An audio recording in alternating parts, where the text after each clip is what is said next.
It is clear from today's proceedings that Mr. Cohen and his attorneys are hell-bent on continuing to hide the truth from the American people. As a result of our efforts, there was a shocking admission that was made in court today, namely that just like the Nixon tapes years ago, we now have what I will refer to as the Trump tapes.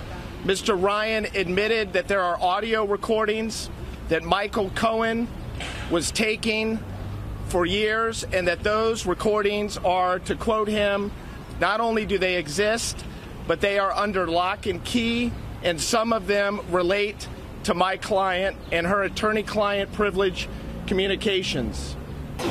Are you disappointed by what went down? No, I'm not disappointed at all. In fact, I think it is. I think that today will become a seminal moment in our nation's modern history, because we have an admission that the attorney for the President of the United States was recording conversations for years on end, and those recordings were seized by the FBI, and they presently exist. And I think that when those recordings are disclosed, they are going to pose a host of problems for Michael Cohen and for the President.